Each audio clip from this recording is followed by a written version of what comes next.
2, 1, está al aire. Buenas noches a todos. Nos da mucho gusto. Buenas noches a todos. Nos da mucho gusto estar esta noche conectados con la Ibero de Puebla, con un gran amigo de la Asunción, Juan Luis Hernández, que conocemos desde hace muchos años en la Asunción y que nos ha acompañado y asesorado en muchas búsquedas, tanto a nivel de provincia como a nivel de la red de escuelas de América Latina. No sé si saben que existe, pero hay una red de escuelas Asunción que nos vincula con escuelas de Ecuador, con escuelas de Brasil. Bueno, poco a poco estas vinculaciones van creciendo con otras escuelas de la Asunción de América Latina. Y bueno, pues Juan Luis, que también tiene mucha expertise en todo lo que son redes, nos está asesorando desde varios años también en este aspecto. Entonces, bueno, pues ahora con esta maravilla de comunicación en línea, pues nos ha sido posible solicitarle esta conferencia para todos ustedes, los de Asunción Querétaro, y todos aquellos que están conectados, tanto de las escuelas de México como del Ecuador, están aquí también conectados. Nos da mucho gusto, les damos la bienvenida a todos. Y bueno, sobre todo a ti, Juan Luis, con el gran cariño que nos une. Bueno, tú estás en tu casa en la Asunción, entonces, pues bienvenido de nuevo a casa. Y bueno, sin tardar, quiero darle la palabra a la directora general del Colegio Instituto Asunción de Querétaro para que ella te introduzca. Adelante, Pau.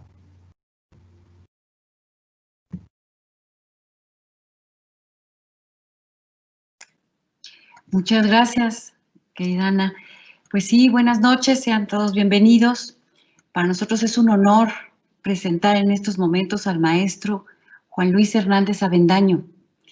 Él es politólogo, candidato a doctor en Ciencia Política en la Universidad Autónoma de Madrid, analista político en medios de comunicación impresos y electrónicos, profesor en la Universidad Iberoamericana desde 1995, asesor de varias congregaciones religiosas sobre los temas de análisis de la realidad y perspectiva congregacional.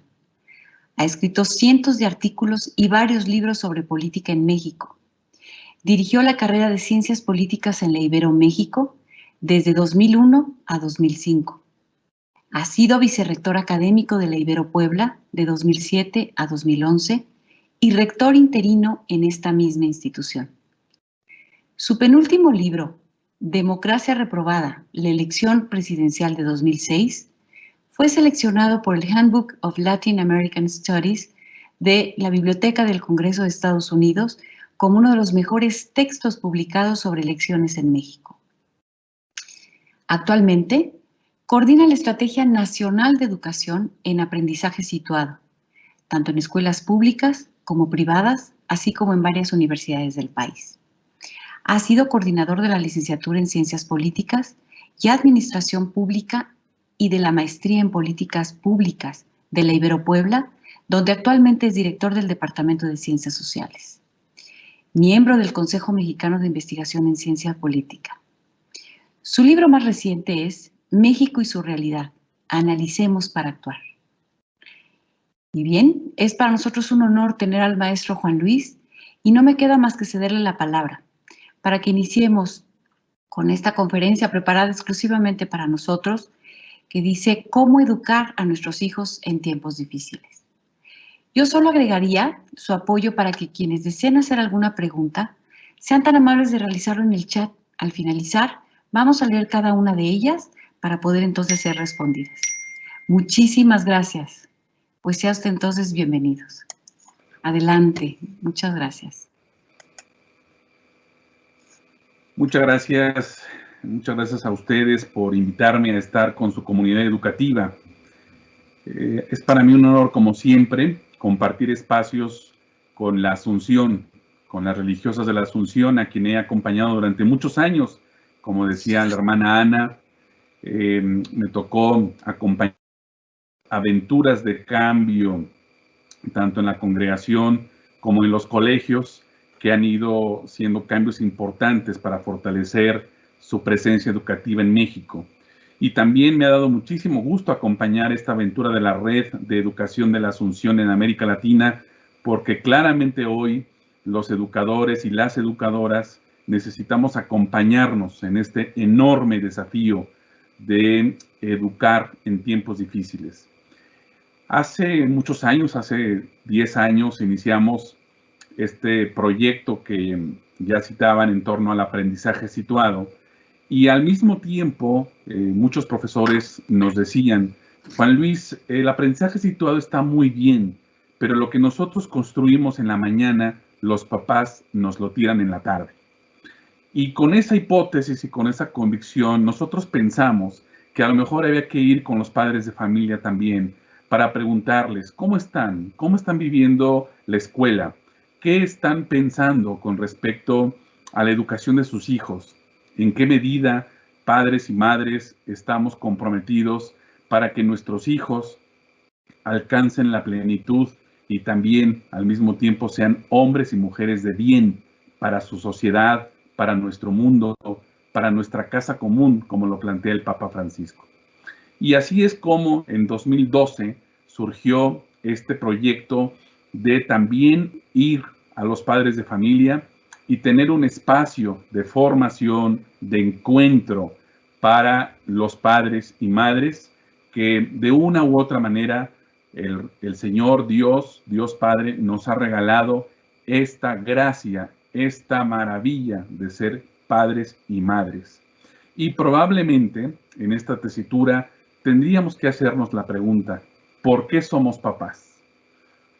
Estoy absolutamente seguro de que muchos de ustedes a su alrededor, con algunas amistades, con algunos familiares incluso, podrán ver que no todos los que quieren ser papás lo son, por muchas razones.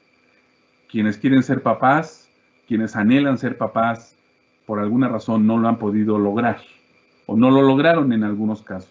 Nosotros, los que estamos aquí reunidos esta noche, gracias a la Asunción, somos papás. Es un regalo de Dios. Y por esta razón y por este motivo, nos encontramos para acompañarnos en esta aventura de ser padres educadores. Y esta charla tiene como eje transversal convencerles que la educación en casa, la educación de los padres y madres en casa, es la primera educación y es la educación más honda y más profunda que puedan tener nuestros hijos. Lo que pase en nuestras casas, para bien o para mal, es duradero, dura para siempre. Ustedes seguramente habrán tenido la experiencia de los abuelos cuando contaban algunas aventuras de la infancia, algunas aventuras con su padre y su madre, que habían sucedido probablemente 50, 60 o 70 años atrás. Porque lo que pasa en casa es duradero y alcanza a nuestras vidas para siempre.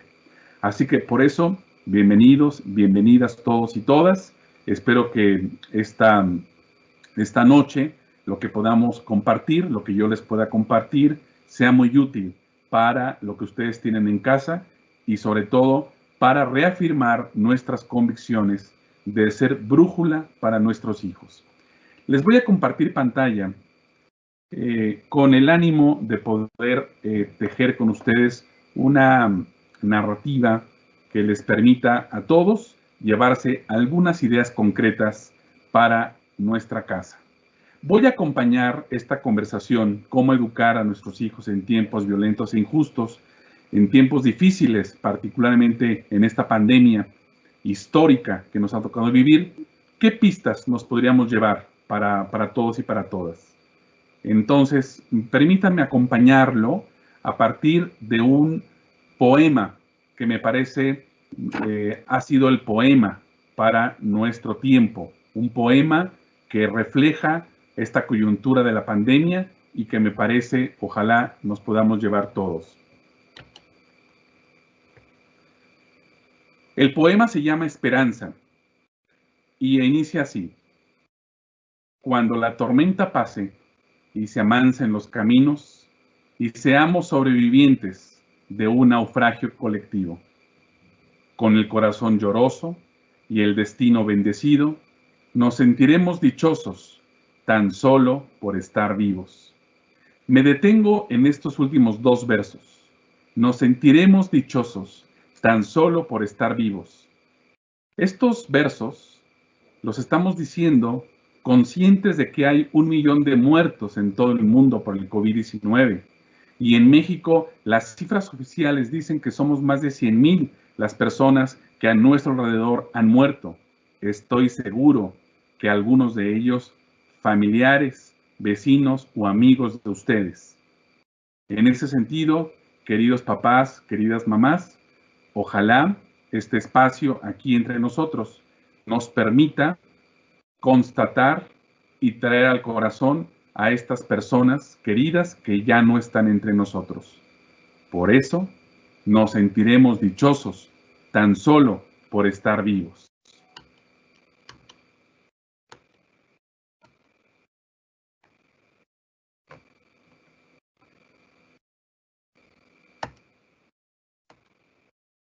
Bueno, estamos en un momento en donde ustedes y yo compartimos una experiencia de ineditud histórica. Más de 5,000 millones de personas en el planeta han estado en algún grado de confinamiento social. Piensen ustedes que a lo largo de estos 10,000 años de historia que tenemos como humanidad, nunca antes tantas personas habíamos estado en algún grado de cuarentena. Eso ha significado entonces que ustedes y yo estemos viviendo un momento que ninguna otra experiencia histórica había tenido, había sucedido. Estamos comprendiendo la vulnerabilidad humana, la fragilidad de nuestra casa común, el sentido de comunidad contagiada.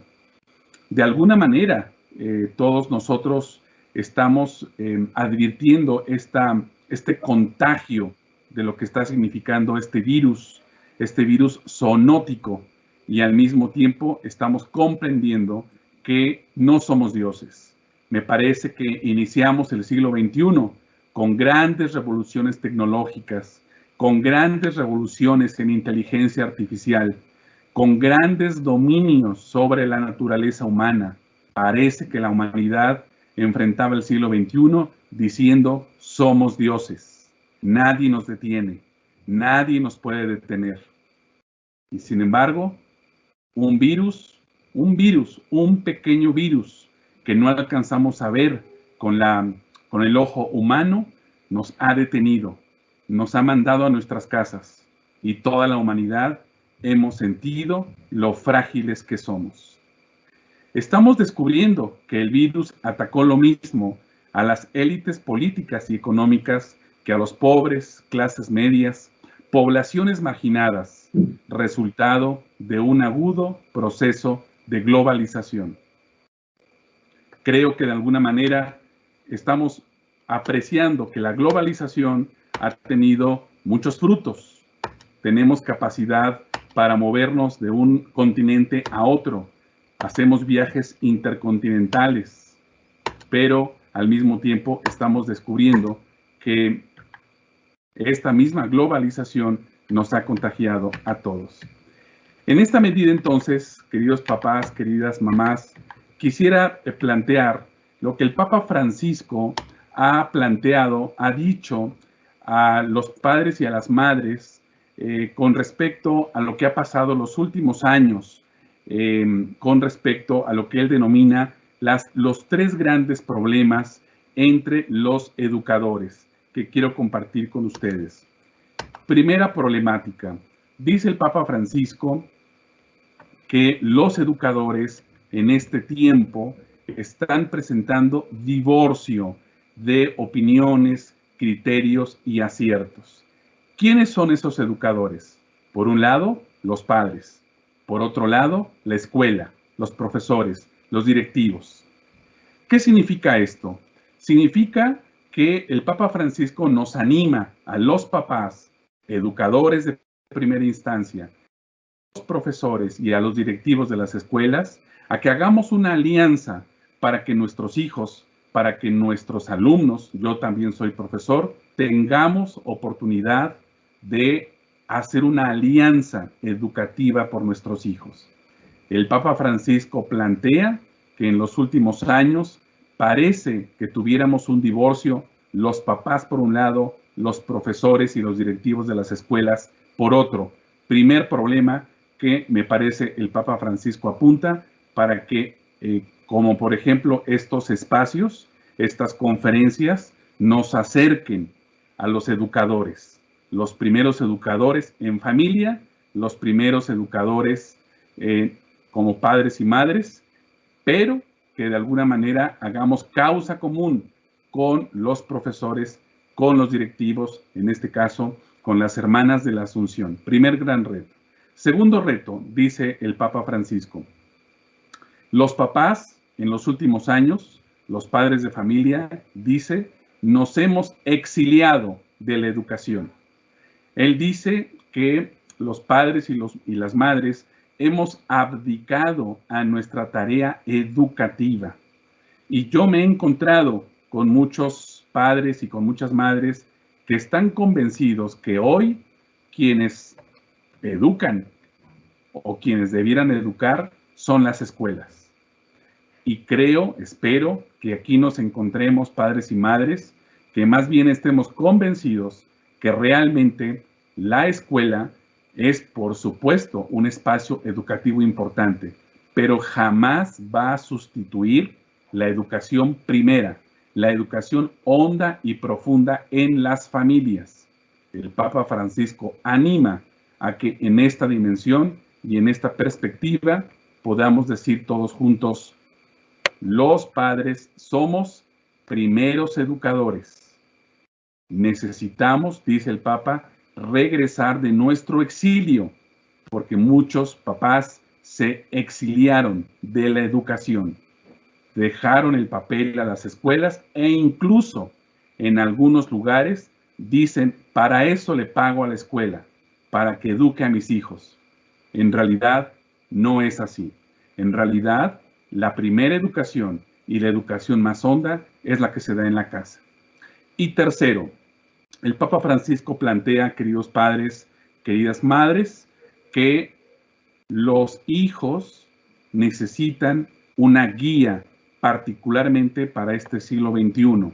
Un siglo lleno de incertidumbre, un siglo lleno de caos, un siglo lleno de muchas insatisfacciones y lleno también de necesarias guías y alternativas. En ese sentido, padres y madres, nosotros queremos configurar un itinerario formativo para ustedes, para los padres y madres, porque este itinerario formativo sería una guía para nuestros hijos. Hoy, lo que requieren la infancia y la adolescencia de este tiempo es una brújula. Yo me imagino metafóricamente a nuestros hijos, a nuestra infancia, a los adolescentes, a los jóvenes, me los imagino atravesando un desierto. El siglo XXI, en muchas dimensiones, está siendo un desierto. Imaginemos a nuestros hijos en un desierto. Imaginémoslos preguntándose aquí, ¿a dónde voy? ¿Cómo hago para no perderme? Pienso, papás y mamás, que nosotros, como padres de familia, debemos ser una brújula para nuestros hijos atravesando el desierto. Atravesando el desierto de lo que hoy suponen las redes sociales. Atravesando el desierto de lo que hoy suponen la proximidad muy cercana a nuestros hijos de las drogas. Atravesando el desierto de lo que hoy supone, particularmente para los adolescentes, el alcohol. Como ustedes seguramente deben saber, en los últimos 5 años particularmente, los estudios de adicciones en México plantean que hoy la adicción entre adolescentes al alcohol es una adicción femenina. Las mujeres en México, adolescentes, son las que están teniendo mayor adicción al alcohol. Increíble, en la secundaria particularmente. Por eso, son apenas algunos ejemplos de lo que supone atravesar un desierto con múltiples condiciones positivas y negativas. Y en esa medida entonces, papás y mamás, quisiera entonces compartir, plantearles, presentarles 5 problemas que a mí me permiten explicar y explicarles cómo podemos ser una brújula en este tiempo. Y tomando básicamente problemas relacionados con nuestra sociedad. En esa medida, ustedes incluso podrán comprender cuando decimos y hablamos de aprendizaje situado. Cuando hablamos de aprendizaje situado, estamos hablando de que aprendemos no con problemas simulados, no con temas, sino con problemas reales. Eso significa que aprendiendo con problemas reales, podemos hacer de nuestros hijos solucionadores de problemas. Por eso, desde el aprendizaje situado, voy a traer estos 5 problemas sociales para plantearles, queridos papás y mamás, cómo podemos educar en casa a partir de estos 5 problemas. Primer problema, el consumo. ¿Cuál creen ustedes, cuál podría ser la palabra que más nos dicen nuestros hijos desde que Dios amanece hasta que Dios anochece? Cuando yo he estado en las conferencias con padres de familia, en los auditorios, en las escuelas, hago esta pregunta. ¿Cuál es la palabra que más nos dicen nuestros hijos a lo largo del día, todos los días? Seguro que ustedes podrán ahí contar, compartir con sus hijos si es que están con ustedes. Pero les aseguro que puede ser, como me dicen muchos papás, cómprame, quiero, necesito, dame. Son las palabras que más nos dicen, que más nos plantean en el día.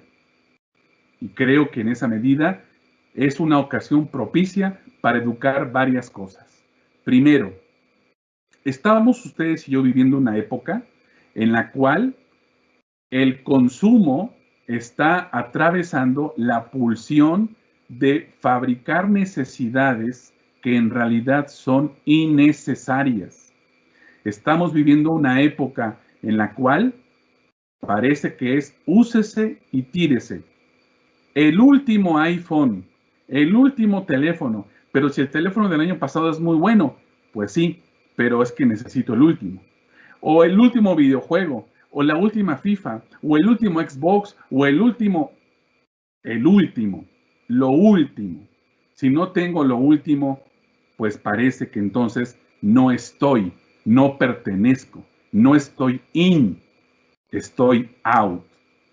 Para nuestros hijos, y además, cuando estamos en la presencialidad, nuestros hijos en la escuela, es el mejor lugar justamente para poder decir, mira, tengo lo último en la chamarra, lo último en los tenis, lo último en la lonchera. Nuestros hijos nos apelan para que tengamos lo último, porque sus compañeros ya lo tienen. ¿Cómo se van a quedar atrás? Esta dimensión, queridos papás, me parece muy importante, porque podría ser una gran tergiversación del ser, porque para muchos de nuestros hijos, tener significa ser. Y esta manipulación tan importante en el interior nos estaría suponiendo que mientras más les demos, más parece que se pierden a sí mismos. Entonces, papás, el tema del consumo es una muy buena oportunidad para poder plantear ciertas preguntas. ¿Lo necesitan? ¿Se lo merecen? ¿Se tiene el recurso para ello?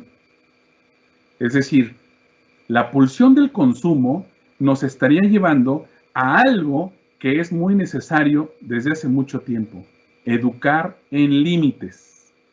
¿Por qué no todo se puede? ¿Por qué no todo se vale? En los últimos años, las últimas 2 generaciones de niños y adolescentes han crecido a través, básicamente, de un monosílabo que los papás han planteado para ellos ante esta pregunta. Quiero, necesito, ¿puedo? Y la respuesta de los papás es sí, sí, sí. Y sí, porque probablemente nuestro trabajo, nuestra cantidad de tiempo invertida con ellos a lo mejor no es tan buena. A lo mejor nos hemos tenido que sortear padre y madre en lo laboral y por esa razón decimos, sí, está bien, a lo mejor con eso compenso un poco mi falta de tiempo contigo. Aquí lo tienes, aquí está. Sí, sí. ¿Qué porcentajes de sís damos a nuestros hijos todos los días a partir de estas peticiones? El consumo, papás, mamás, nos estará llevando a uno de los temas más interesantes, más socorridos en la literatura y de mayor reflexión. ¿Cuál es nuestra autoridad con ellos? ¿Cómo se juega nuestra autoridad con ellos? ¿En qué medida nosotros tenemos la autoridad para poder decir un monosílabo que aparece muy poco en los últimos años? No. Ni el máximo millonario en el mundo podría satisfacer las necesidades de su hijo, porque como decía mi madre, no tienen llenadero. Pedirán, pedirán, pedirán, pedirán. Si nosotros no ponemos un límite, seguirán pidiendo. No sabrán cuánto costó.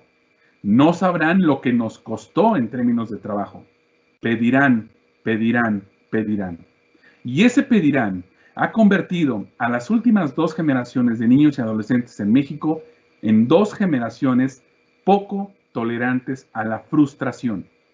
Porque hubo muchos sís y hubo muy pocos nos. Cuando esos nos aparecen en la escuela con un profesor, esto no se vale, esto no es correcto. Cuando aparece el no del novio o la novia, cuando comienzan a crecer, cuando comienzan a ser jóvenes y comienzan a tener relaciones afectivas y de pronto uno le dice, ya no te quiero, entonces aparecen los índices crecientes de suicidio adolescente y juvenil que tenemos en México, porque no aceptan un no, porque no aceptan una cachetada de la vida, porque no aceptan que la vida los tumbe en el suelo. Papás, mamás, increíble. Iniciamos con el consumo y estamos concluyendo que muchos jóvenes abren la puerta falsa del suicidio porque no aceptan los nos de la vida, porque no aceptan la frustración de lo que querían y no lo tuvieron, porque en casa lo tuvieron todo, porque en casa no tuvieron quien les dijera, esto es correcto, esto no es correcto. A lo mejor tenemos para dártelo, pero a lo mejor educativamente hablando no es correcto que lo tengas. Papás, mamás, esto que estamos en el ámbito de lo privado diciéndolo, nos lleva al terreno de lo público. ¿Cuántos jóvenes en la vida pública, en la vía pública, tienen un marco valoral para poder apreciar lo que es correcto y lo que no es correcto? Voy a poner un ejemplo. Ustedes deben saber perfectamente que México es uno de los países donde más se matan mujeres, desgraciadamente, a la cual llamamos feminicidios.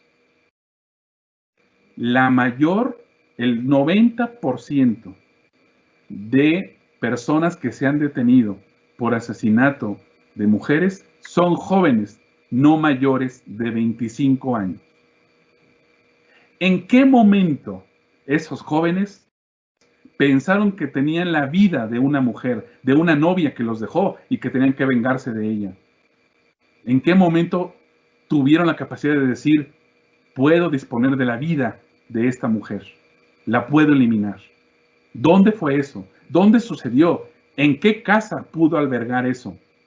Papás, mamás, empezamos con el consumo y estamos terminando con problemas públicos, violencia en la vida pública. Tenemos más de 70,000 desaparecidos, 250,000 muertos los últimos 2 años. Muchos de estos victimarios son jóvenes, desgraciadamente, jóvenes. Y por lo tanto, la gran pregunta es, ¿qué padre, qué madre no alcanzó a decirles a estos jóvenes, no todo se vale, no todo se puede? Queridos papás, este primer problema, el consumo, nos está llevando a problemas muy serios. Pero el consumo es el pretexto educativo porque es lo que sucede todos los días. Y es lo que nos permitiría a los papás administrar 2 monosílabos. Sí, no. Y ahí está, y ahí se juega nuestra autoridad. Y nuestra autoridad, yo lo sé, soy padre de un adolescente temprano de 12 años, una chica de 10 años. Como padres estamos convencidos que cuando decimos no, va a haber un problema. Que cuando decimos no, probablemente nuestro hijo nos haga un berrinche, nuestro adolescente haga los ojos de huevo, nuestros hijos y nuestras hijas efectivamente nos planteen los retos de desgaste. Pero papás, para eso somos padres, para ejercer una sola cosa que tenemos, credibilidad en autoridad. Es lo único que tenemos. No tenemos más. Por mucho dinero que tengamos, eso no va a ser posible para educar a nuestros hijos, para tener una contención, para tener una brújula. No nos va a servir. Lo único que nos va a servir es nuestra credibilidad para plantear contornos. ¿Qué se puede? ¿Qué no se puede? ¿Qué se vale? ¿Qué no se vale? ¿Qué es correcto? ¿Qué no es correcto? Entonces, papás, como ustedes pueden apreciar, un problema que tenemos en el contexto, el consumo, nos da posibilidad de apreciar una autoridad en casa todos los días. Y ojalá en esa medida lo podamos tener. Segundo problema social.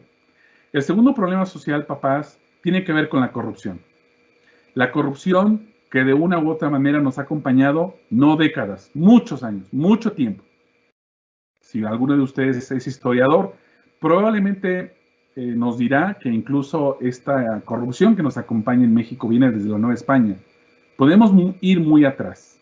Sin embargo, como politólogo y como sociólogo, tengo que decirles que la corrupción es una construcción social, no es magia, no apareció de la nada, es una construcción social. Y como construcción social, así como la construimos, podemos deconstruirla. Yo quizás en ese sentido soy utópico, pero en ese sentido consciente de que son las utopías las que han jalado el progreso y el avance de la humanidad. Yo estoy convencido, y por eso he recorrido desde 2012 todo el país, antes de la cuarentena, con los 32 estados de la República Mexicana. He estado probablemente con 100,000 padres de familia de todo el país. Y les puedo decir, queridos padres y madres, que este propósito ha sido crear una generación de padres que queremos hacer el cambio, particularmente para muchas de las condiciones que tenemos en este momento. Una de ellas, enfrentar la corrupción. Estuve hace poco en una conferencia también con padres de familia de un colegio de Cuernavaca. Y varios me comentaban al final de la conferencia, nosotros estamos trabajando fuertemente con el valor de la honestidad. Me dio mucho gusto saberlo, me da mucho gusto pensarlo como un valor de los que estamos trabajando en casa. Yo ahora les pregunto, ¿qué valores están defendiendo en casa esta semana, este mes? Importante para trabajar con nuestros hijos. ¿Qué valores creemos importante defender? Uno de ellos, me parece muy importante, la honestidad. Porque, ojo, papás y mamás, nosotros estamos, como sociedad mexicana, estamos muy acostumbrados a decir, los corruptos son los de arriba, los políticos. Y sin embargo, yo quiero hacer evidente algo. Los políticos, que de una u otra manera son expertos en robar miles de millones de pesos del erario público, tuvieron una familia, tuvieron un papá, tuvieron una mamá. Yo bromeo en las conferencias a veces diciendo lo siguiente: no cabe duda que uno de los sexenios de mayor corrupción en la historia de México fue el sexenio pasado. Y yo preguntaría, ¿qué le decían los papás a Enrique Peña Nieto cuando él tenía 6 años? ¿Qué palabras nutrían su corazón cuando lo iban a acostar, cuando iban a dormirlo? ¿De qué platicaban con él en la comida, en la cena, en el desayuno? Papás, los que roban en este país, todos vienen de una familia. Los empresarios que echan descargas industriales en los ríos, y lo digo por el río, el segundo río más contaminado de México, que es el río Atoyac, que circula en Puebla y en varios estados, y que he ido con alumnos a verlo, y que sus aguas no están cafés, sus aguas están negras, chapopote.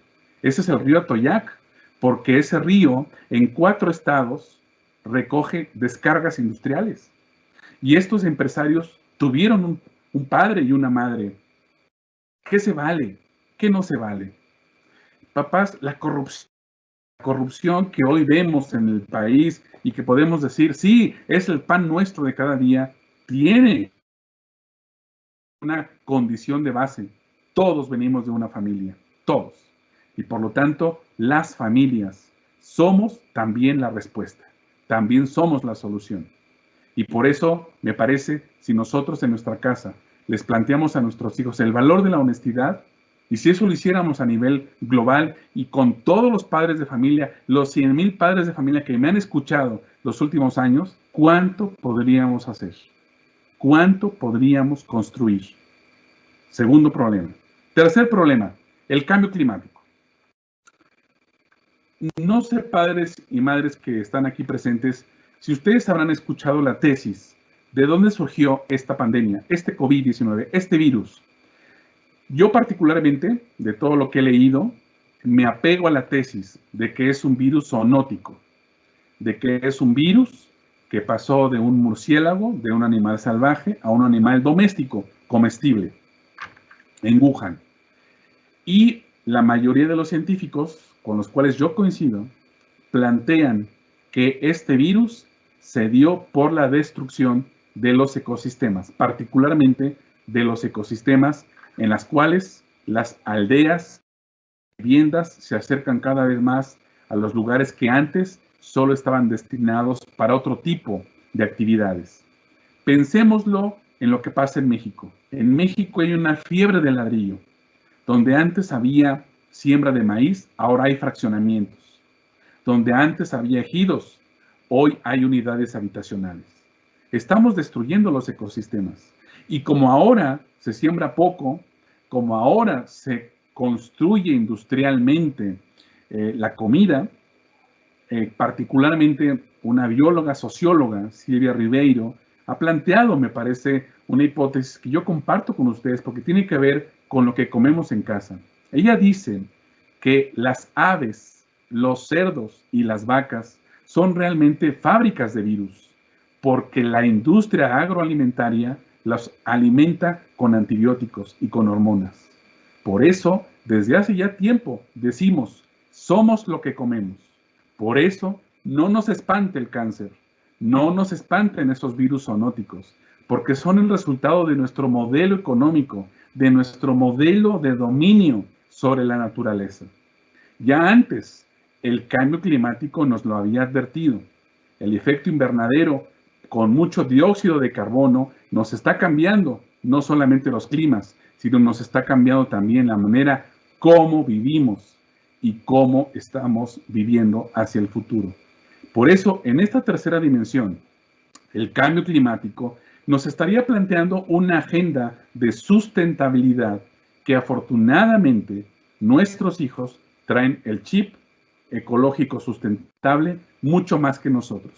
Cuando hablamos de las 3 R's, el reciclaje, la reducción, el rehacerse, el reducir también plantea esta posibilidad de que en casa podamos hacer frente al cambio climático haciendo cambios muy importantes en nuestro consumo y en nuestra manera de producir basura, en nuestra manera también de poder cuidar el agua, uno de los bienes escasos del siglo XXI. ¿Qué van a hacer nuestros hijos los próximos 20 años cuando nuestras ciudades, como Los Ángeles, Sao Paulo y otras ciudades, se quedan una semana, un mes sin agua? ¿Cómo estamos aprovechando la lluvia para construir mejores mecanismos de recuperación de esta para nuestras casas?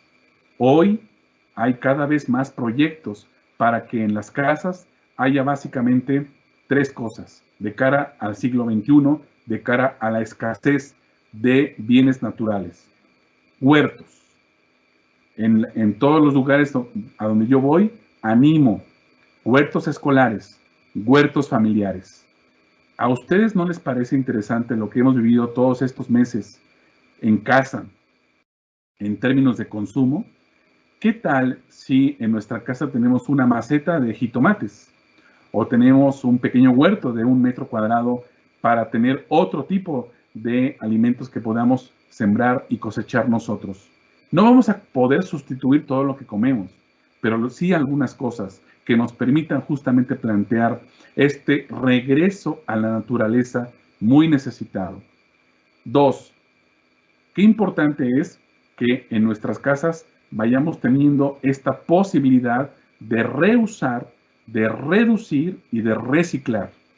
Veamos la lista de lo que compramos en el súper. ¿Qué de eso realmente no necesitamos? ¿Qué de eso podemos reciclar? ¿Qué de eso podemos reducir?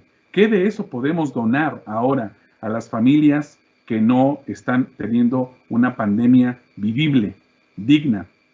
¿Cuántas familias a nuestro alrededor, en nuestro vecindario, en nuestra colonia, en nuestro barrio, la están pasando mal?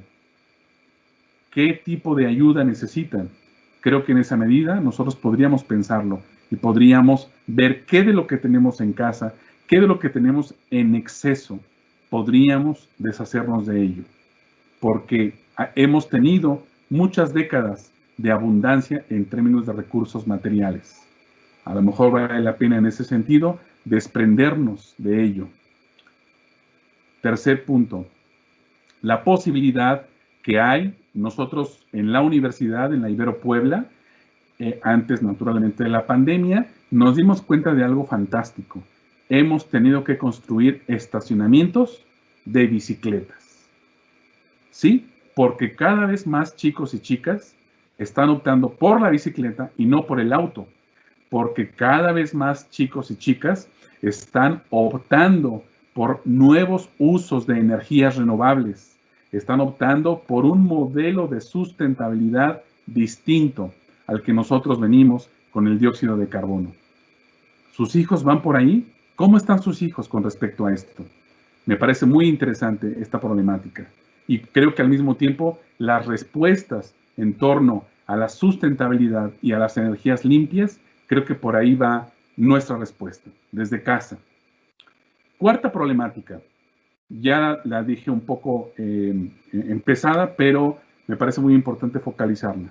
Lo que comemos y lo que bebemos. ¿Por qué? Porque México es el campeón de la obesidad infantil y de la obesidad de adultos en el mundo. Y hoy está haciendo clic con el COVID-19, como lo sabemos. México es el segundo lugar a nivel mundial de muertes por cada 100 contagiados, después de Inglaterra. Muertes por cada 100 contagios. Somos el segundo país con mayor alta letalidad. ¿Por qué? Pues porque está haciendo clic el COVID con la diabetes y con la hipertensión, básicamente. Pero esto tiene que ver con décadas de, me parece, protocolos muy laxos a la hora de consumir particularmente mucha comida chatarra y refresco. Somos, no sé si ustedes sepan, la Universidad de Yale hizo un estudio muy interesante y planteó que México es el campeón del consumo de refresco en el mundo. tenemos 176 litros per cápita al año. En México, el refresco ocupa un papel muy importante en la dieta de los mexicanos. Está en la mesa. 176 litros per cápita al año.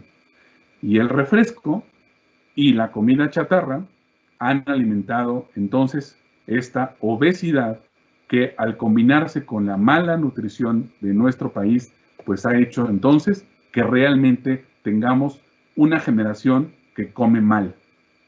Entonces, papás, mamás, yo les recomiendo un pequeño video en YouTube de 4 minutos que se llama ¿De qué murió Poncho? Y es un video que hicieron un padre y una madre en la Ciudad de México para contar a los papás cómo su chico de 12 años cayó fulminado de un paro cardíaco en el patio de la escuela. ¿De qué murió Poncho? 12 años. Y ellos nos plantean a los demás, papás, hay que cuidar. Este chico, esta chica, parece que está creciendo en obesidad.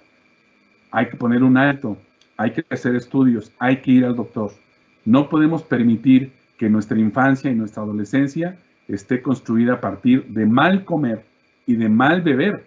Ustedes seguramente lo sabrán, en la escuela por eso ahora está la jarra del buen beber y el plato del buen comer, porque las escuelas rápidamente se hicieron cargo de esto. Pero también, creo que todos lo sabemos, también muchas escuelas todavía no logran sacar, bueno, ahora estamos en pandemia, pero yo siempre que iba a un colegio les decía, enséñame tu cooperativa, enséñame tu tiendita de la escuela. ¿Y qué es lo que veíamos? Pues todavía mucha comida chatarra, muchas bebidas azucaradas. Entonces, es un gran desafío para todos. Y por eso, en esa medida, cuarto problema, ojalá podamos con nuestros hijos tener una buena alimentación, porque eso es lo que permitiría básicamente hoy tener una buena respuesta, ojo, al próximo virus que viene a continuación, porque claramente este virus zoonótico no va a ser el último que vamos a vivir. Y finalmente, quinto y último problema, tiene que ver con lo que pasa en la vida pública. Permítanme utilizar una palabra que voy a explicar. Se llama idiotez. Esta palabra idiotez la tomo de los griegos. Los griegos llamaban idiotez o idiotas a las personas que no se preocupaban de la vida pública, que no se preocupaban de su entorno. Pues, cuidado, estoy utilizando esta palabra porque es una palabra que explica lo que hoy hemos perdido, los vínculos con nuestra ciudad. Si algo hemos vivido los últimos años, las últimas décadas, hemos ganado egocentrismo. Primero yo, luego yo, al final yo. Pero no hemos ganado con respecto a nuestros lazos comunitarios, con nuestra ciudad, con nuestra aldea global, o como dice el Papa Francisco, con nuestra casa común. Para los griegos, para el mundo antiguo, las personas se debían a su ciudad. Voy a poner el ejemplo. María Magdalena. María se llamaba María y era de un poblado llamado Magdala. Ella era María de Magdala. Era Jesús de Nazaret. Era Alejandro de Macedonia. Es decir, el mundo antiguo, en lugar de un apellido, el apellido era la ciudad a la que pertenecían. Eso les daba identidad. Entonces, en este tiempo, esa identidad está completamente diluida, a pesar de que todos vivimos en un entorno, en una colonia, en un barrio. Somos casi 8,000 millones de personas en esta aldea global. Y sin embargo, cada quien a lo suyo. Y sin embargo, primero yo. Y sin embargo, ¿qué me importa lo demás? ¿Qué me importa mi ciudad? La encíclica que ha sacado el Papa a principios de octubre, Fratelli Tutti, hermanos todos, apela justamente a recuperar estos vínculos con nuestro entorno, con nuestra ciudad, con nuestro barrio. Le llama amistad social. Nos anima a que recuperemos los vínculos con la comunidad. porque si la comunidad está bien, yo voy a estar bien. Entonces, significa enfrentar la idiotez con amistad social. Significa enfrentar la idiotez con conciencia ciudadana, ayudar a los otros. Fíjense qué interesante, papás y mamás.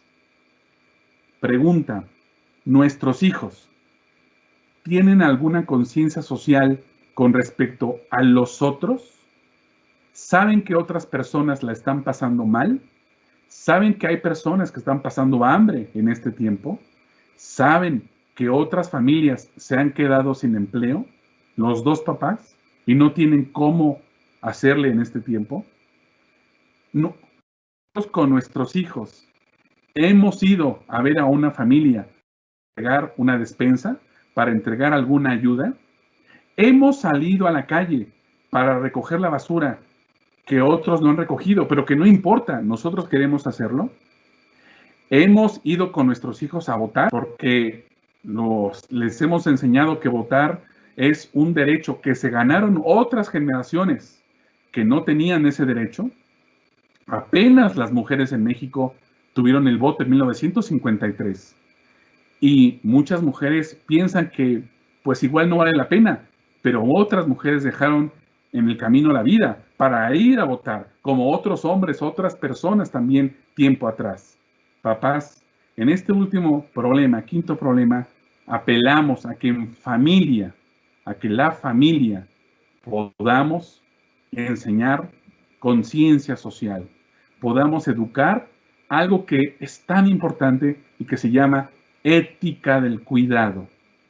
¿Quién necesita nuestra ayuda? ¿A quién podemos ayudar? ¿A quién podemos lanzar nuestra mano?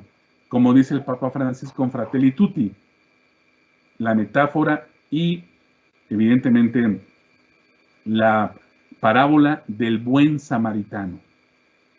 El Papa tiene en el centro de esta encíclica: no importa qué religión, qué convicción, qué identidad sexual tenga, ayudo. No te estoy preguntando ninguna de estas credenciales. Estás lastimado, estás herido, hay muchas heridas. Ayudemos. El Papa Francisco plantea que es el momento para auxiliar a tantas personas heridas en el camino. Voy cerrando, papás y mamás, con dos ideas últimas que quiero compartirles. La penúltima idea que quiero compartirles es que en este momento no piensen en sus hijos.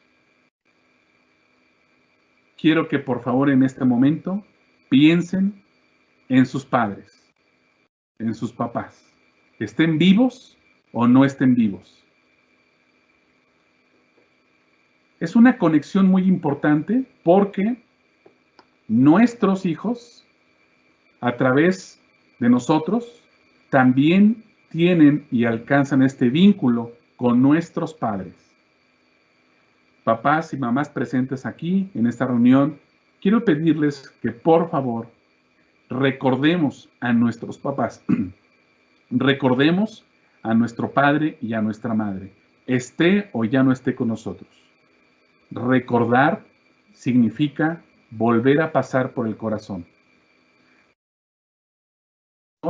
a nuestro padre, a nuestra madre. Y trayéndolos al corazón, podamos decirle a nuestro padre y a nuestra madre, que están o no están vivos: gracias, perdóname. Gracias porque me diste la vida. Gracias porque fuiste una brújula. Gracias porque diste lo mejor de ti. Hay papás, hay muchos papás que al final de la conferencia me han dicho: Juan Luis, ¿cómo quieres que yo le diga gracias a mi mamá o a mi papá si nos dejó, si se fueron, si abusaron de nosotros? ¿Cuántas historias sabemos? También, desgraciadamente. Y sin embargo, papás, y sin embargo, Dice una psicóloga italiana, la madurez es cuando nosotros tenemos una relación de paz, agradecimiento con nuestros padres, hayan hecho lo que hayan hecho, aciertos y errores. Una de las preguntas que más acontecen y que más me dicen es, ¿cómo podemos ser mejores papás? Y la respuesta es, estar en paz con nuestros papás. Estén o no estén, vivos. Estar en paz. Gracias. Perdóname. Gracias por lo que me diste. Te perdono por tus yerros, por tus errores, porque te perdono porque no estuviste, pero me diste la vida. Perdóname porque no supe identificar, porque no supe ver tus nos cuando me dijiste que no a tal y a tal cosa. Gracias, perdóname.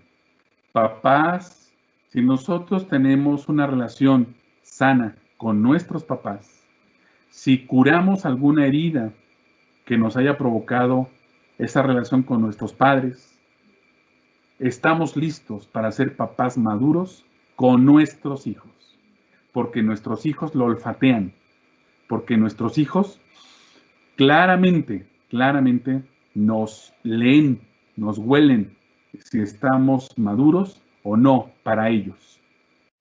En esa medida entonces, queridos papás, ojalá que este recordatorio les permita hacer un trabajo si quieren y necesitan hacerlo para poder estar en paz con nuestros papás y por lo tanto, insisto, estar listos para nuestros hijos. Una última conclusión que quiero con ustedes, un último mensaje, sería el siguiente. Nos tocó ser papás en momentos muy complicados, en momentos muy complejos. No cabe duda. Nuestros papás vivieron otra época, vivieron otro tiempo. No sirve de mucho comparar el tiempo que ellos tuvieron para ser papás con nosotros. Nosotros tenemos que estar a la altura. Y sin duda, ustedes podrán advertir que son tiempos en los cuales nuestros hijos tienen probablemente más peligros, probablemente más desafíos. Dejé al final la parte que tiene que ver con el tema de las violencias. En este tiempo de cuarentena, lo que hemos comprobado es que la familia es la que está conteniendo al mundo con su cuarentena. ¿En dónde nos hemos refugiado los seres humanos para pasar la cuarentena? No en las escuelas, no en el trabajo, no en la calle, en nuestras casas, con nuestras familias. Estén como estén integradas. Las familias en México hoy están integradas básicamente de tres maneras. 1/3 de las familias en México están integradas por una familia con padre, madre e hijos. Otro 1/3 de familias en México están integradas como se les llama familias mixtas o familias ampliadas. Tus hijos, mis hijos y si se puede, los nuestros. Segundo 1/3. Pero un 3/3 de familias en México están integrados básicamente por una madre que es padre y cada vez más por un padre que es madre. Y estos tres tipos de familias son los que realmente representan casi la totalidad, con muchas otras variantes, evidentemente, pero son los que más aparecen en México. Hoy, estos tres modelos de familia son los que están conteniendo la cuarentena, con muchas problemáticas, con muchas afectividades, con muchas emocionalidades. Seguramente sus hijos pues ya estarán hartos de la educación digital. Seguramente también nuestros hijos querrán otro tipo de experiencias, querrán salir más, querrán y seguramente nos preguntan, ¿y cuándo vamos a regresar a la escuela? ¿Y cuándo vamos a poder salir con mayor libertad? ¿Y cuándo? ¿Y cuándo? Mientras no tengamos una vacuna, evidentemente esto va todavía un poco para largo. Entonces, papás, ¿qué ha pasado este tiempo en la cuarentena? Ha pasado dos cosas. Hay familias que han podido contener con razonable condición de convivencia pacífica y sana. Obviamente los problemas están ahí, no existen familias sin problemas, pero razonablemente el diálogo, la contención, los sís y los nos van trabajando para que la familia tenga reglas del juego y puedan vivir razonablemente este tiempo de contención. Pero desgraciadamente otras familias están también viviendo violencias diversas, que ya explicaba también al principio con respecto a lo que ha pasado con feminicidios en este tiempo. Pero también, desgraciadamente, muchas familias venían ya con cierto tipo de violencias y que hoy también muchas familias conviven de mala manera, insanamente. Ojalá los que estén aquí presentes tengan razonables condiciones de convivencia que permita tener hombres y mujeres sanos o camino de construcción para tener una familia lo más sana posible. En esta idea y en esta posibilidad, yo quiero plantearles, queridos papás, padres y madres, que ante la violencia que vive este país, ante la violencia que vivimos expandida, necesitamos apostarle para que en nuestra casa haya la sala del diálogo, el espacio del diálogo, cuando nos peleamos, cuando no tenemos posibilidad de comprendernos unos a otros, cuando de pronto aparecieron gritos. ¿Cómo solucionamos el problema? ¿Tenemos un espacio para platicar, para conversar? ¿Tenemos un espacio para poder aclarar malentendidos? ¿Tenemos un espacio para poder conversar con nuestros hijos? ¿Cómo están? ¿Cómo se sienten? ¿Cómo están viviendo este tiempo? ¿Qué necesitan en términos de contención afectiva? La sala del diálogo, el espacio para contarnos, el espacio para jugar con ellos, el espacio para convivir de una manera sana, el espacio para poder contarnos historias, el espacio para que también nuestros hijos sean corresponsables en las tareas domésticas. Nuestros hijos tienen buenos hábitos para ir al lavabo, a levantarse de la comida y lavar su plato, hacen su cuarto, nos ayudan, aunque tengamos ayuda doméstica, ¿hacen alguna cosa en la casa? Papás, mamás, la pandemia, como todo, también es oportunidad. Y la pandemia nos ha planteado sobre la mesa la posibilidad de que nuestros hijos crezcan y aprendan en este tiempo. Crezcan y aprendan. Y en este crecimiento y en este aprendizaje, podría ser que les pidamos a nuestros hijos que tengan un diario y que en ese diario vayan apuntando qué están viviendo, qué están reconociendo en términos de su familia, qué les falta, pero sobre todo también a quién pueden ayudar. Insisto, a quién pueden ayudar. Voy cerrando, papás, mamás. Lo que más educa en realidad es solo una cosa, el testimonio, lo que ven de nosotros, lo que ven en nosotros. Eso es lo que más educa.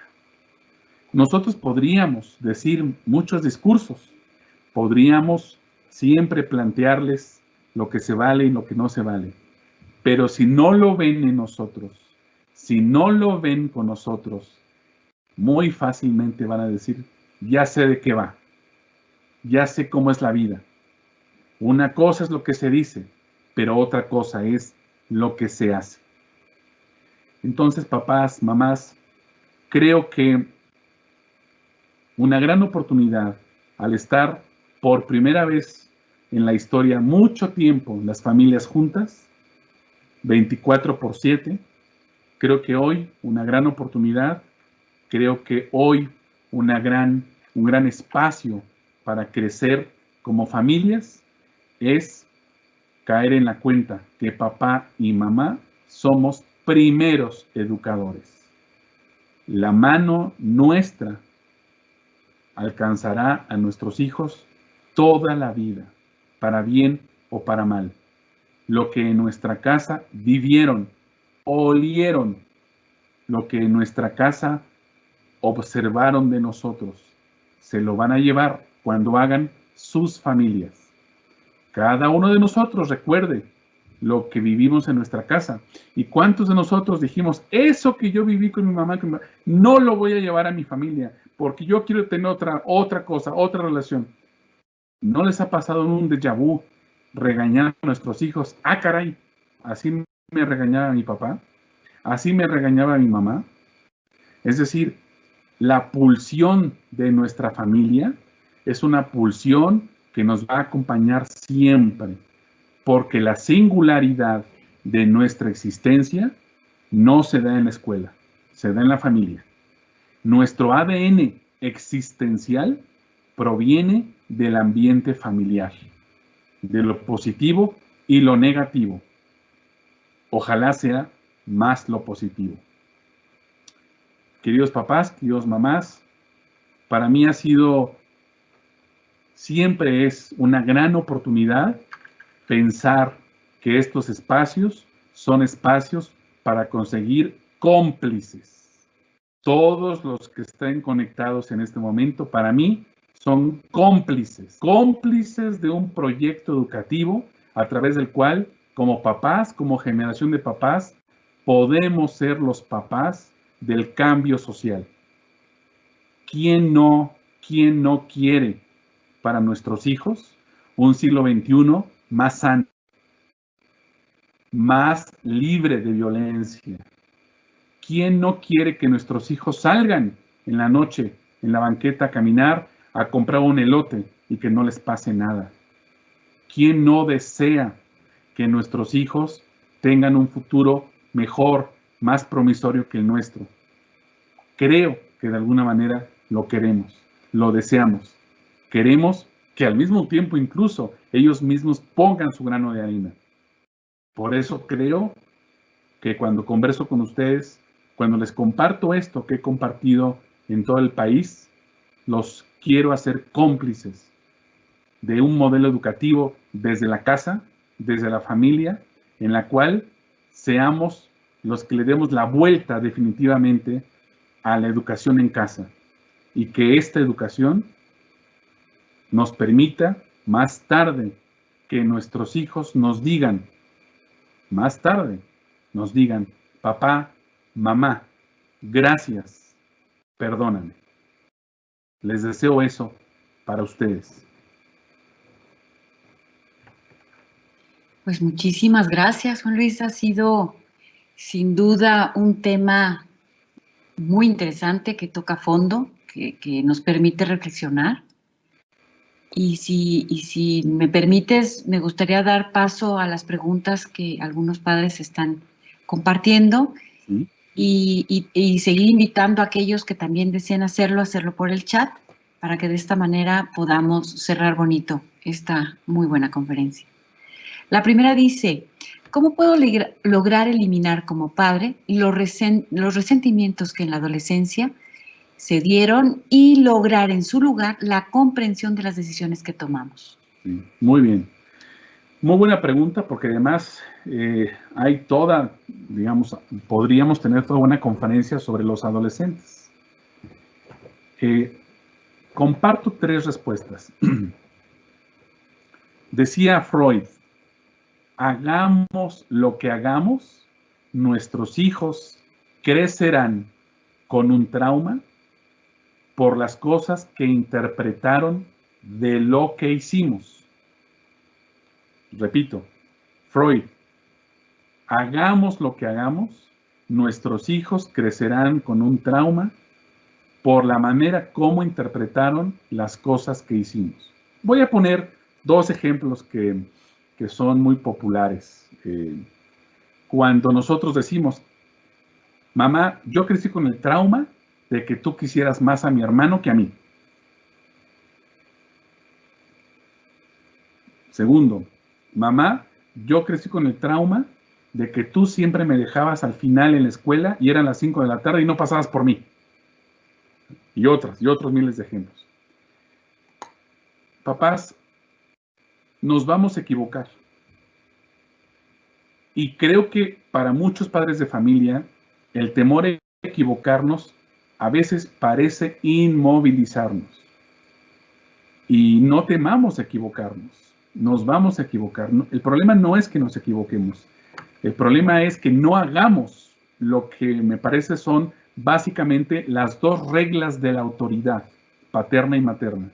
La contención y la brújula. Son las dos tareas que tenemos. Contener, guiar. Y por lo tanto, efectivamente, como decíamos hace rato, nuestros nos, claro que van a provocar que ellos no estén contentos, por supuesto. Pero ojo, pensemos nosotros mismos en nuestra propia historia personal. Creo que esos nos, en su momento, claro que no van a ser recibidos. Claro que no van a ser recibidos bien. Es más, segunda respuesta a esto que estoy planteando. Entonces, de la primera respuesta, decir, no nos preocupemos por equivocarnos. Hagamos lo que nuestra intuición, hagamos lo que nuestro aprendizaje cotidiano nos está planteando para contener y para guiar. No perdamos de vista que nuestro objetivo es ese. A lo mejor nos equivocamos en las mediaciones, pero no perdamos de vista que nos toca contener y nos toca guiar para que cuando nuestros hijos estén solos, sepan tomar las mejores decisiones cuando estén solos. Hay una palabra que quiero que se lleven a sus casas. Filiarcado. Filiarcado. Esta palabra es una palabra que ha sido el dominio de la última época. ¿Qué significa filiarcado? El poder de los hijos en la casa. O bien, el poder de los inmaduros en la casa. Pues efectivamente, los adolescentes tendrán un conjunto de agenda, ¿verdad? Quiero esto y esto. Nada más que todo eso es el resultado, uno, de su inmadurez, pero también es el resultado de su cambio hormonal, de su cambio físico, de su cambio emocional. Claro, pero todavía no están maduros para poder tener claridad de lo que quieren. Pero sin embargo, en México lo que domina en muchas casas es el filiarcado, el poder de los hijos en la casa. Y varios me dirán, claro que no, yo en mi casa mando, yo soy el que manda en mi casa. Pues valoremos los sís y los nos, porque si son más sís que nos, entonces quien manda son los hijos, no nosotros. Porque la contención y la guía se hace a través de este equilibrio entre sís y nos, pero también un equilibrio en el cual básicamente es lo que se vale y lo que no se vale. Sé que eso desgasta, sé que es muy desgastante, lo sabemos. Y muchos papás no están dispuestos a desgastarse porque están cansados del trabajo, porque no están dispuestos a echarse un round con el hijo adolescente o la hija adolescente. Y entonces, no, me quiero ahorrar esto, mejor sí. Y ya expuse en el primer punto lo que deriva con muchos sís. Aventamos el balón para adelante. Y si me aprietan un poco, lanzamos un problema a la sociedad con muchos sís. Entonces, bueno, alguien diría, ¿queríamos ser papás? Ojalá que sí. Si queríamos ser papás, asumamos lo que significa. Seamos contención, seamos guía. Nadie dijo que sería fácil. Nadie nos lo enseñó. Lo estamos aprendiendo en el camino. El adolescente nos va a retar permanentemente. Y el reto permanente es, la pregunta de fondo es, él nos va a decir, las reglas del juego que tú me pusiste en la infancia siguen siendo válidas, y por eso él nos va a estar retando permanentemente, para que nosotros le digamos, siguen siendo válidas. Si nosotros las cambiamos, si nosotros lo hacemos completamente diferente, entonces ese adolescente subirá una cuesta que posteriormente le va a ser muy difícil. Entonces, por eso efectivamente, ante esta pregunta, por supuesto que va a haber resentimientos y va a haber conflictos y va a haber, sí, por eso decía al final, después, probablemente nos digan, perdóname, porque efectivamente no sabía en mi momento cómo apreciar tus nos, tus regaños, tus límites. No temamos contener, no temamos ser guía.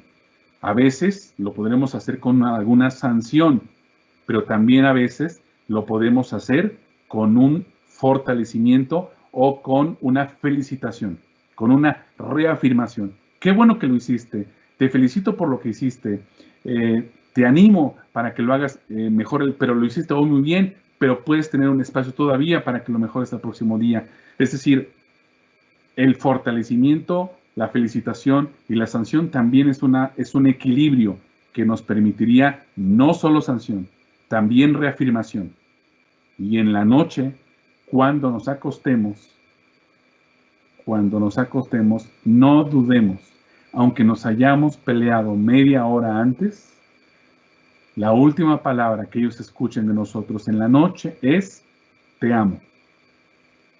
Soy tu contención, soy tu brújula. No lo pierdas de vista. Y aunque te regañe y aunque nos peleamos, te amo.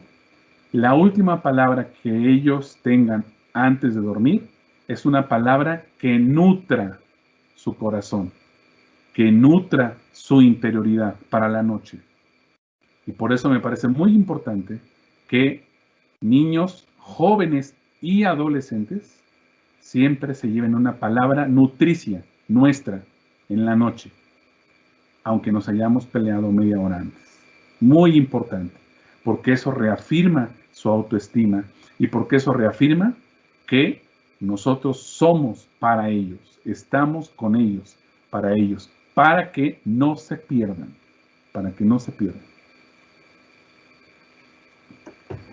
Correcto, muchísimas gracias. En esta otra segunda pregunta dice, en estos momentos tan complicados entre la violencia, la salud, el encierro, ¿cómo permitir esa libertad que necesitan para su desarrollo? Sí, es una pregunta muy difícil, ¿verdad? Evidentemente no hay fórmulas mágicas, afortunadamente. Incluso cada familia es un mundo, ¿verdad? Para aplicar reglas del juego y demás. Para mí no cabe duda, para mí una aspiración con mis hijos, con mis alumnos, es que puedan vivir la libertad con responsabilidad. Es una aspiración, es algo deseable. Tarde o temprano, nuestros hijos van a ser libres de nosotros.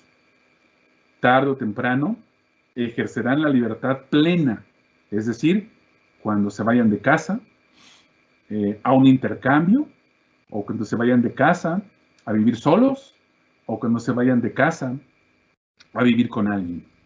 En la Ibero Puebla, por ejemplo, nosotros tenemos la mitad de nuestros alumnos no son de Puebla, son del sur-sureste de México, son del centro de México y cada vez más del norte de México. Tenemos una residencia universitaria. ¿Qué vemos? Pues que por primera vez muchos de ellos están fuera de su casa. Por primera vez están en una ciudad que es muy distinta a su ciudad de origen. Por primera vez están conviviendo con otros jóvenes como ellos y están entonces expuestos a todo. Allá están libres. Y por eso, qué importante es que nosotros hayamos tenido posibilidad y oportunidad para que ensayen su libertad con responsabilidad. Porque la libertad plena y absoluta no existe, porque la libertad solo existe siempre y cuando esté acompañada de la responsabilidad. No se vale decir, soy libre, y por lo tanto puedo hacer lo que quiera. En realidad, ya lo hemos dicho, no es posible eso, no existe eso. Existe la libertad con responsabilidad. Y creo que en esa medida, cuando nosotros hagamos ensayos en casa sobre distintos espacios de libertad, ¿en qué pueden ser libres? Vaya, en casa uno de los grandes problemas es el uso de redes sociales. Nuestros hijos, ¿qué ven? ¿Qué ven en redes sociales? ¿Ustedes qué les permiten que vean? Como ustedes saben, hoy las redes sociales básicamente están controladas no solamente en términos de algoritmos que saben nuestros usos, sino también es muy fácil que extraños contacten a nuestros hijos por cualquier red social y que se hagan pasar por X o por Y.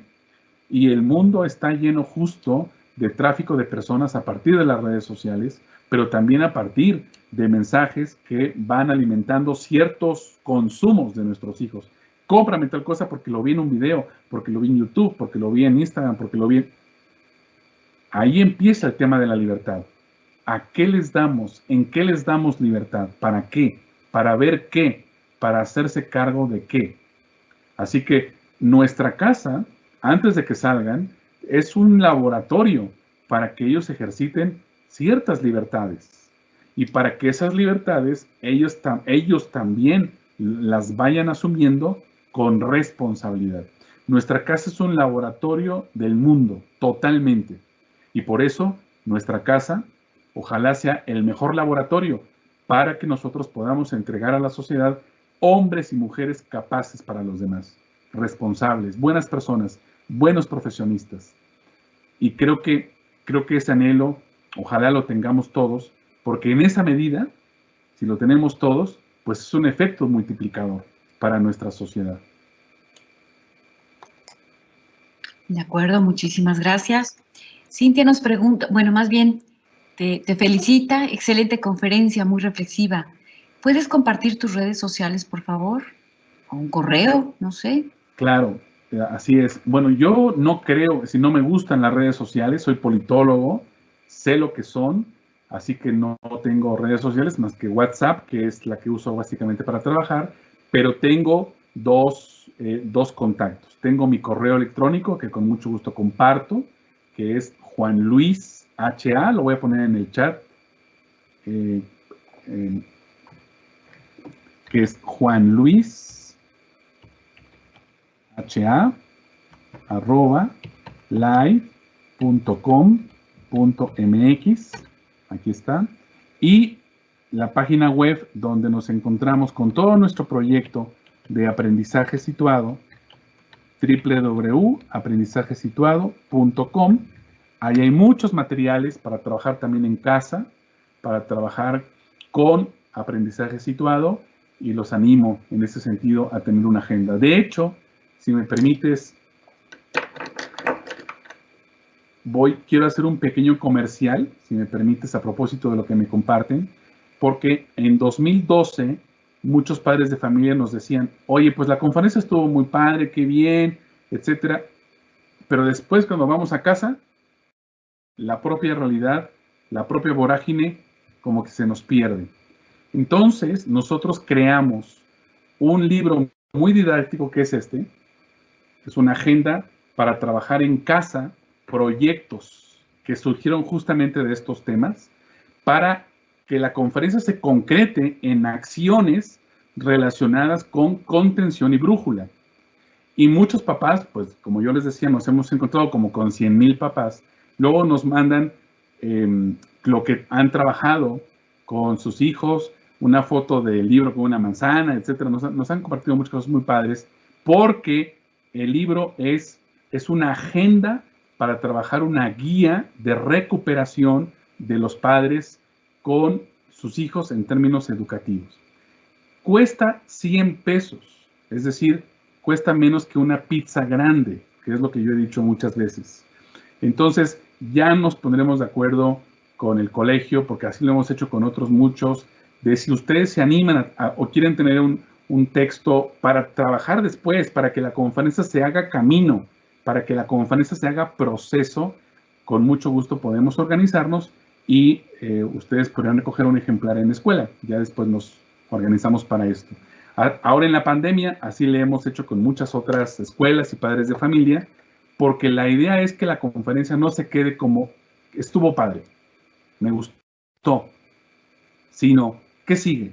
¿Cómo acompañamos estos contenidos con trabajo permanente en la casa? Pero no un trabajo que sea, ay, qué lástima, tenemos trabajo, o qué carga, no, sino es más bien un trabajo gozoso. ¿Cómo pongo en marcha algunas cosas que pueden ser muy útiles para mí y para mis hijos y que nos permite en casa pues estar razonablemente sanos en términos de convivencia familiar, pero también en términos constructivos? Es decir, insisto, ¿cómo podemos ofrecer a la sociedad hombres y mujeres capaces para los demás? Que es para mí una aspiración muy importante en este tiempo. Claro, muchas gracias. No sé si pudieras mostrarnos nuevamente el libro, porque tuvo mucho movimiento, por si alguien quiere sacar una fotografía. Dice, ¿cómo educar a nuestros hijos en tiempos violentos e injustos? Que es básicamente el texto, así es. Excelente, muchas gracias. Y bien, pues se siguen apareciendo muchas felicitaciones y agradecimientos por esta conferencia. Sobre todo gracias por las herramientas compartidas y bueno, pues ya vimos lo de las redes sociales, ¿no? Efectivamente, pues estamos muy agradecidos. A mí me queda clarísimo. Dicen por ahí que somos una generación muy obediente. Hemos obedecido a los padres y hoy a los hijos, ¿no? Así entonces, es, efectivamente. Esta cuestión de contener y tener la claridad y la brújula que nos mencionas. Muy, muy interesante, de verdad. Para nosotros es un orgullo que estés aquí con nosotros. No sé si hay alguien más que quiera hacer alguna pregunta bueno, se mantiene esto abierto para cualquiera que esté deseando comunicarse con él. Nosotros podemos tener el enlace de manera muy sencilla para poder, como bien dice, seguir construyendo y aprendiendo, ¿no? En un sentido gozoso, ¿no? Pues bien, me parece entonces que podríamos cerrar aquí nuestra conferencia y pues agradecerte en nombre de toda nuestra comunidad Asunción, pues tu presencia, tu preparación y la gran oportunidad de poderte escuchar así de cerquita. Pues simplemente agradecerles a todos este espacio que se dieron para estar haciendo comunión con su colegio, con su escuela, con la escuela que escogieron para sus hijos. Como le decía al principio, estemos unidos. Hoy más que nunca se requiere mucha unidad entre educadores. Nosotros como padres, con nuestros maestros, con nuestros directivos, con las hermanas, hagamos alianza, organicémonos para que ambos, desde las capacidades y responsabilidades de cada quien, logremos construir las mejores personas para este tiempo. Y también los animo para que puedan decirles a sus hijos, hoy estuve por ti y estuve para ti, porque quiero que seas tú.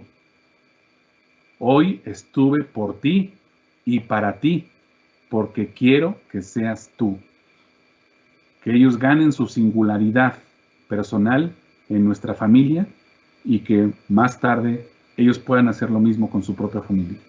Así que muchas gracias, muy amables por estar tan noche en este espacio, pero que les pueda significar un itinerario formativo con sus hijos y que, insisto, le pido a nuestro Padre Dios que les bendiga en esta tarea tan ardua, pero también tan bonita, tan preciosa, y que más tarde nos puedan decir, como yo decía hace rato, gracias, perdóname, porque entonces lo habremos hecho bien. Muchas gracias. Al contrario, muchísimas gracias. Me quedó una pregunta más, no sé si te animes, es una que hace Reina, ¿sí? Y una disculpa, no la había yo visto. Dice, ¿cómo lograr un ambiente democrático en la familia, núcleo de la sociedad, donde los roles de cada miembro son importantes?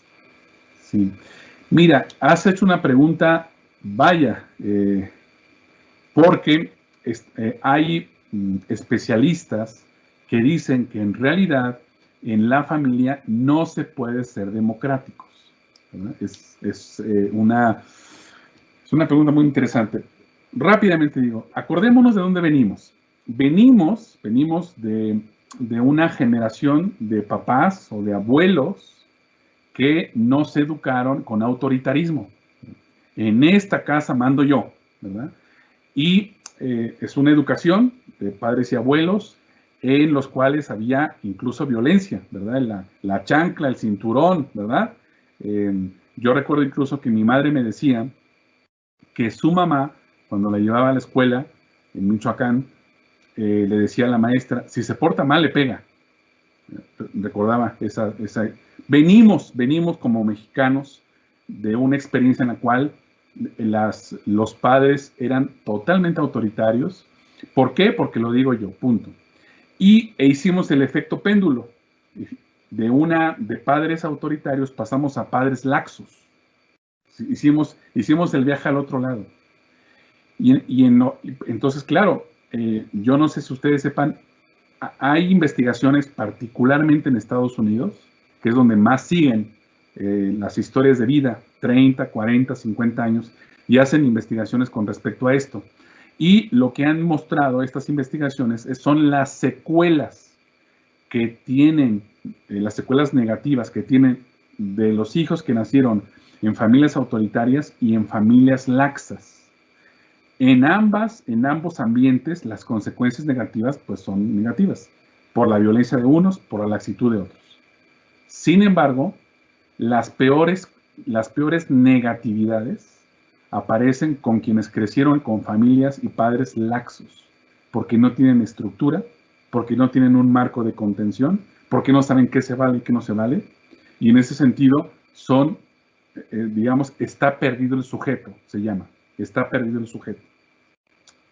Entonces, yo te diría, Reina, ¿verdad? Me preguntó Reina, yo te diría, la educación de la familia no puede ser completamente democrática, porque en democracia lo que ocurre es que todos somos iguales y todos tenemos el mismo papel y el mismo voto y por lo tanto, digamos, los mismos pesos. En la familia no.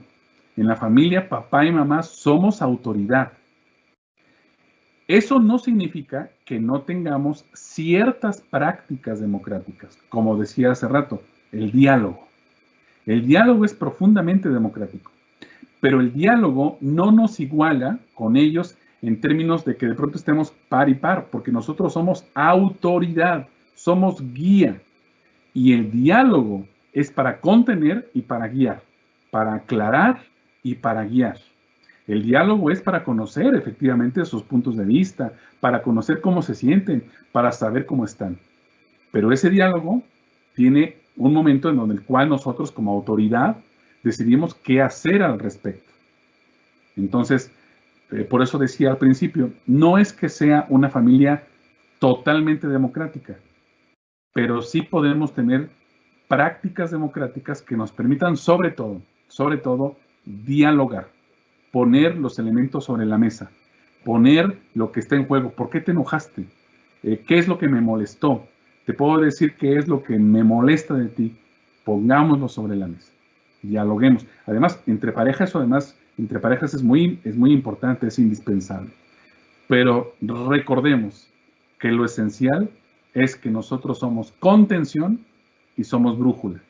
Y eso es lo más importante para que nosotros como padres no nos perdamos en nuestra tarea. Insisto, podemos equivocarnos en las mediaciones, pero no podemos equivocarnos en dejar de ser autoridad y en dejar de ser creíbles, que eso para ellos es fundamental. Sí, así es. Bueno, pues nuevamente paso todas las felicitaciones y agradecimiento, ¿no? Gracias por sus consejos y experiencia. Le interesa mucho el libro. ¿Qué editorial es? Es nuestra, se llama de autor propio, mi esposa y yo que somos los autores y los conferencistas en todo el país. Ajá. Lo hicimos justamente a partir de estas peticiones Entonces, por eso más bien nos organizamos para enviarles los ejemplares que se pidan. Correcto. Entonces, me voy a permitir comunicarme contigo e investigar bien todos los datos y ofrecerlo a los padres de familia. Exacto. Y a través del colegio poderlo ofrecer. Exactamente. Perfecto. Aquí, infinitas gracias, muy enriquecedoras palabras. Recordamos todo, al tocar vuestras palabras con el corazón, por y para nuestros hijos y alumnos. Muchas gracias por la conferencia, al Instituto por organizar este tipo de eventos. Estoy interesado en el libro, en fin. Esto, lo del libro, entonces me quedo yo con la responsabilidad de ponerme en contacto contigo. Sí. Y con ello, pues, hacer una oferta ya de manera más frontal. Correcto. A la comunidad. Pues muchísimas gracias de nuevo, de verdad a todos por su presencia. Es para nosotros pues un orgullo poder estar compartiendo y seguir creciendo juntos. Muchas gracias de nuevo. Muchas gracias. Muy buenas noches a todos. Buenas noches, buen descanso para todos. Muchísimas gracias. Hasta luego. Gracias. Muy buenas noches.